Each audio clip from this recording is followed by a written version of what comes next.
As a forewarning to all who wish to continue watching, know that I'm about to tell you a true story. Denial will hold no comfort for you, and in this case, ignorance is probably bliss. In 1817, a man named John Bell purchased a large amount of farmland in Robertson County, Tennessee. Shortly after having moved onto the property, Bell shot a strange animal in his cornfield, described as having the head of a rabbit and the body of a dog. The occurrence baffled local doctors, as such a thing shouldn't even be possible. As time passed, the family began to hear gnawing, hacking, and knocking noises coming from outside the house. Eventually, the noises came inside with no apparent source of the sounds. It wasn't long after that the tremors began to shake the property, an event that, again, seemed impossible to men of science. After a while, faint whispers began to haunt the family, growing ever louder over time. They haunted the Bells and all visitors, scaring most people away before they even reached the house. After a while, John Bell decided he'd had enough. He'd called in a priest to try to cleanse the land. This was a grave mistake. The spirit laughed at the holy man's petty attempt to stop it and turned violent. Tables and chairs were thrown at him, even as he held a crucifix and holy water. Could it be that God himself was powerless to this monster? The priest survived, but received 6 stitches and many broken bones. Whatever the priest had done seemed to enrage the dark presence. It made frequent attacks on the family, whether by controlling inanimate objects or by striking them with an unseen force. At all times, however, the family knew they were not safe.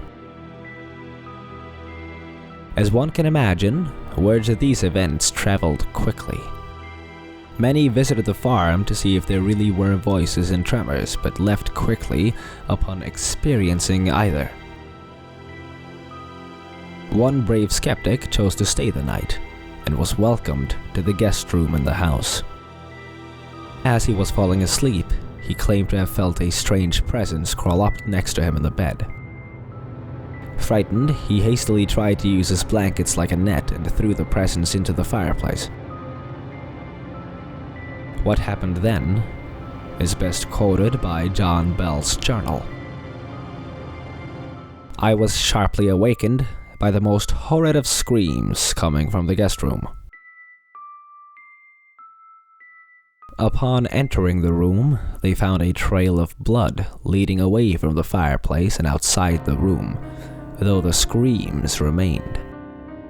All hints of doubt had been erased from the mind of their guest as he briskly left the premises. As the situation grew ever more bleak, John Bell's health began to deteriorate. He suffered from a number of severe inexplicable ailments, from facial seizures to internal necrosis. The doctor gave him medicine to help ease the pain of his passing. One day, they found him lying dead on his bed. It seemed someone had switched out his medicine for poison, which they confirmed upon force-feeding it to the cat. Even at his funeral, the presence did not let up. It mocked the family, laughing at them and making snide remarks like, "I fixed him." Even to this day, John Bell is the only obituary classified as murder by a ghost. It is said that if you go to the property today, you can still feel a dark, malicious presence, though it is significantly tamer today than it once was. So what was it about John Bell that made him a target? He was a seemingly normal man with a seemingly normal family, yet for some reason the presence haunted him to his death. Why did it go through so much effort just to torment and kill one man? And worst of all, what's to stop it from happening again?